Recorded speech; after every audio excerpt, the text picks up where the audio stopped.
ओम नमः शिवाय। आप सभी व्यूअर्स का पुनः स्वागत है और मैं उन सब व्यूअर्स को तहे दिल से धन्यवाद देती हूँ जो मेरे वीडियो को लाइक या सब्सक्राइब कर रहे हैं। और उन सब व्यूअर्स को मैं पुनः बार बार रिमाइंडर दे रही हूँ कि आपने अगर मेरे को कांटेक्ट किया है तो थोड़ा सा आपको पेशेंस रखना पड़ेगा, क्योंकि काफ़ी मेल आ रही हैं तो एक साथ तो सबको जवाब नहीं दिया जा सकता है ना। उसके लिए थोड़ा सा आपको वेट करना होगा और यथासंभव मैं जितना हो सकता हूँ हर एक कम से कम एक क्वेश्चन का आंसर तो अवश्य दूंगी। तो अब ये मैंने जो एक सीरीज शुरू की है फरवरी माह के प्रेडिक्शन के माने, ये जनरल प्रेडिक्शन है, मतलब मूल राशि पे आधारित है, लेकिन ये है जनरल, क्योंकि व्यक्ति विशेष की जो कुंडली होती है उसकी जो ग्रह स्थिति है उसको देख के पूरा और सही अनुमान तो तभी लगाया जा सकता है। लेकिन ये थोड़ा सा ऐसा मैंने सोचा है कि एक कुछ ऐसी डेट बता दूं और कुछ ऐसी सावधानियां बता दूं जिसमें कि अगर आप उनको ध्यान रख के काम करें तो आपको ज़्यादा हानि ना हो, और अगर कुछ अच्छी बातें हैं तो उनका भी फ़ायदा उठा पाएँ। तो अब मैं फरवरी माह के कर्क राशि के बारे में आज बताती हूँ। मैंने कल मिथुन के बारे में बताया था, तो सबसे पहले तो मैं थोड़ा सा कर्क राशि के बारे में बताती हूँ कि कर्क राशि कैसी राशि है। यह चंद्रमा की परम प्रिय राशि है ये। और ये ऐसे जातक जो कि कर्क राशि के होते हैं बहुत भावुक तरह के होते हैं, मतलब उनका स्वभाव बहुत भावुकता भरा होता है। और ये कई बार भावुकता में भी ऐसे निर्णय ले लेते हैं जो इनके लिए हानिकारक हो सकते हैं। तो इसलिए इनके लिए विशेष सावधानी रखनी चाहिए जब निर्णय लेते हैं, इनके लिए एक खास बात है ये। अब मैं इनके जो 4 मुख्य ग्रह हैं जो लंबे समय तक चले आ रहे हैं उनके बारे में बताती हूँ कि वो कहाँ कहाँ इनके भाव में है। तो सबसे पहले मैं गुरु के बारे में बताती हूँ। गुरु इनके कहाँ है? 5th स्थान में है, और राहु इनके लग्न में ही स्वयं बैठा हुआ है, और केतु और सूर्य इनके 7th हाउस में बैठे हैं, और शुक्र और शनि इनके कहाँ बैठे हैं? 6वें घर में। और इसके अलावा बुध इनके उसमें 8वें घर में है, और मंगल भी इनके कहाँ है? 9th हाउस में है। तो इस तरह से इनकी पोजीशन देखनी होगी। तो इसमें सबसे पहले देखते हैं सूर्य की क्या पोजीशन है। सूर्य रहेंगे 12 फरवरी तक 7th हाउस में केतु के साथ, और उसके बाद फिर वो अपना स्थान परिवर्तन कर लेंगे और ये कहाँ आ जाएंगे? 8वें घर में आ जाएंगे। और ठीक उसी तरह शुक्र 23 फरवरी से अपना जो घर बदलेंगे, हाउस बदलेंगे, वो फिर अभी शनि के साथ 6वें घर में है, फिर वो कहाँ आ जाएंगे? 7वें घर में आ जाएंगे, 7th हाउस में आ जाएंगे। और वहाँ पर केतु पहले से ही विद्यमान है, वो तो उनकी अभी मार्च तक वहीं रहने वाले हैं, उसके बाद उनकी पोजीशन बदलेगी। और ठीक इसी तरह से बुध भी अपनी पोजीशन बदलेंगे। बुध अभी जहाँ है उससे वो उसमें आ जाएंगे अगले घर में, मतलब अपने नीच राशि में आ जाएंगे। और उसके बाद मंगल भी अभी जिस घर में है, मान लीजिए 9th हाउस में है, तो ये आ जाएंगे 10th हाउस में, फिर रोचक नामक योग बनाने वाले हैं। तो उससे काफ़ी लोगों को फायदा होने वाला है इस महीने। ज़्यादातर जो राशियां हैं उन सब में रोचक योग बना रहे हैं। मंगल का बहुत पंच महापुरुषों में से एक योग कहलाता है ये। अब मैं ये बताती हूँ कि फरवरी माह में जो शुरुआत का कुछ समय है, कुछ दिन शुरू के फरवरी माह में वो व्यापार की दृष्टि से अच्छे नहीं होंगे, लेकिन कुछ समय बाद फिर वो उनमें शुभता आना शुरू हो जाएगी। तो बिजनेस और वेल्थ से शुरू करती हूँ मैं सबसे पहले कि इनकम कैसी रहने वाली है इनकी।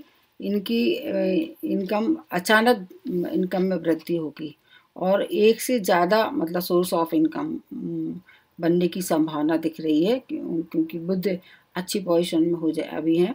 और इसके अलावा एक इनका जैसे जो मेन जो काम है, चाहे बिजनेस हो जो या जो भी हो, इसके अतिरिक्त कोई और सोर्स ऑफ इनकम की संकेत आ रहे हैं इस महीने में इनको।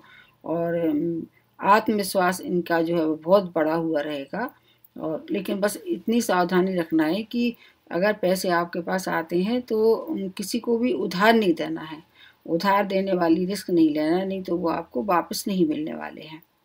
तो वित्तीय रूप से तो आपको ये फरवरी का महीना बहुत अच्छा साबित होने वाला है। और केवल कुछ डेट ऐसी हैं जैसे कि 1, 17 और 18 को थोड़ी सी सावधानी रखना है। बाकी महीना आपके लिए फाइनेंशियली अच्छा होने वाला है।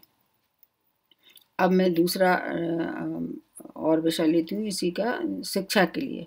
शिक्षा के लिए देखा जाए तो ये सबसे अच्छा है, सबसे अच्छा शिक्षा के लिए ही है ये महीना कर्क राशि वालों के लिए, क्योंकि गुरु कहाँ बैठे हैं, इनके 5th हाउस में, जो कि एजुकेशन के हाउस है और संतान का भी वही भाव क्या होता है। तो अगर शिक्षा की दृष्टि से देखा जाए तो ये जो भी इस समय काम करेंगे शिक्षा से संबंधित, वो बहुत अच्छा होने वाला है, क्योंकि 9 पंचम का योग बन रहा है।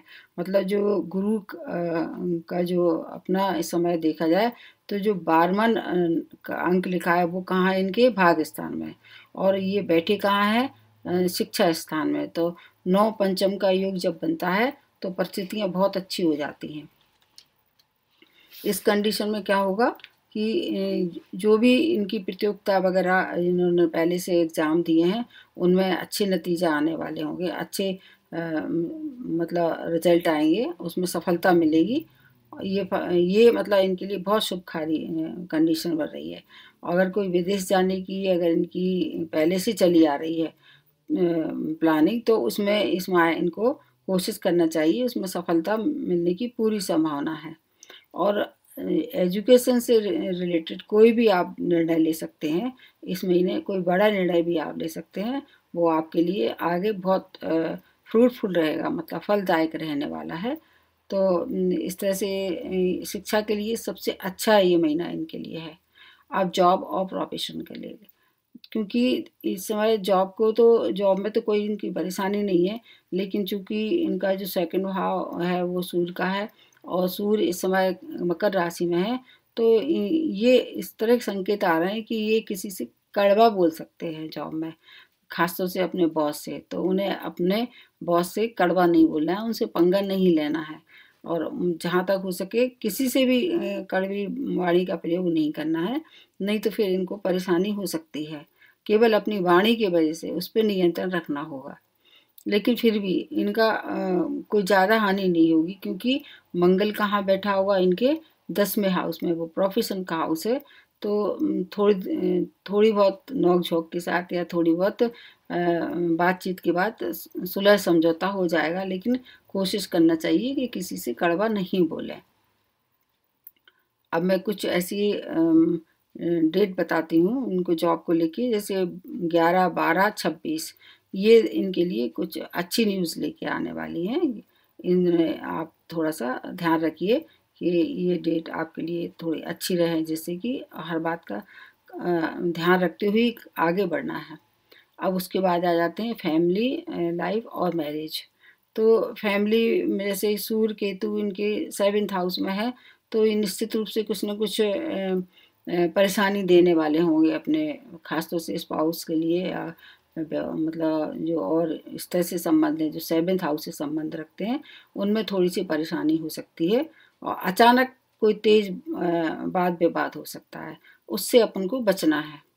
और माता पिता की जो हेल्थ है उसका भी ध्यान रखना है। अगर वो वृद्ध हैं या बीमार हैं तो उनका इलाज भी कराना है। और घर में कोई रुका हुआ बहुत दिनों से कोई काम ऐसा है, मांगलिक कार्य जो रुका हुआ था, वो इस महीने संपन्न होने की संभावना है, ऐसा संकेत आ रहे हैं ग्रह दशा से। और अब इसके बाद आ जाते हैं इनके हेल्थ पे, क्योंकि इनके 6वें घर में शनि है और 8वें घर में इनका शुरू में तो इनके बुध भी रहेगा, तो ये थोड़ा सा इनके लिए अच्छा नहीं रहेगा। जब फिर उसके बाद बुध अपनी पोजीशन बदल के अगले घर में चले जाएंगे, 9th हाउस में चले जाएंगे, तब इनको राहत मिलेगी। उसके पहले इन्हें पेट में, कमर में और इस तरह से कुछ प्रॉब्लम आने के होने के संकेत आ रहे हैं। तो उसके बाद 5 फरवरी से जब बुध अपनी पोजीशन बदल लेंगे तब आपको राहत मिलेगी। और इसके साथ साथ जो ऐसी बीमारियां हैं जो कि आपको पहले से ही चली आ रही हैं, उनमें आपको थोड़ी सी परेशानी हो सकती है। तो अब इससे बचने के लिए हम उपाय बताते हैं आपको कि हेल्थ से रिलेटेड अगर आपको कोई प्रॉब्लम इस महीने ज़्यादा परेशान कर रही है तो सबसे पहले तो हनुमान जी की आराधना करना है। और इसके अलावा चावल का, मसूर की दाल और पीली दाल, इन सब का दान करना है। और ज़्यादा से ज़्यादा सफ़ेद और पीले रंग का उपयोग करना है अपने जैसे कपड़ों में या किसी चीज़ में भी जिस तरह से आप यूज़ कर सकते हैं, ज़्यादा से ज़्यादा इन रंगों को प्रयोग में लाना है। तो ये थोड़ी सी मैंने कोशिश की है। चंद्रमा की कुछ डेट मैं बताती हूँ और चंद्रमा के बारे में कि मैं कौन कौन सी डेट में आपको सावधानी रखना है। जैसे चंद्रमा 6-7 को रहेंगे 8वें भाव में, उसमें थोड़ा सा सावधानी रखना है। और 15-16 को रहेंगे 12वें भाव में, वो भी आपके लिए थोड़ी सी मानसिक क्लेश के लिए स्थिति बनती है। और 24-25 को बन रहेंगे 4थे भाव में। तो चंद्रमा की जो पोजीशन होती है 4-8-12 वाली, वो थोड़ी सी मानसिक क्लेश के लिए अच्छी नहीं होती है। तो इन सब डेट में आपको अगर कोई इस तरह से परेशानी हो रही है तो जो मैंने दान बताया और जो हनुमान जी की जो आराधना करना है आपको, उससे आपको लाभ होगा। मतलब आपको थोड़ी परेशानी कम होगी और परेशानी को सहने की शक्ति आएगी। क्योंकि ये तो एक संभावना होती है, ज्योतिष एक संभावना है, इसमें कोई गारंटी नहीं होती है। और ना ही ऐसे कह सकते हैं कि कोई फेरबदल आदमी में कर हो सकता है। बस थोड़ा सा इन बातों का ध्यान रख के अगर आदमी आगे बढ़ता है तो वो बहुत सी परेशानियों से बच सकता है। तो आज के लिए कर्क राशि वालों के लिए इतना ही। कल फिर सिंह राशि के बारे में फिर से मैं बताऊंगी। आज के लिए नमस्ते और धन्यवाद।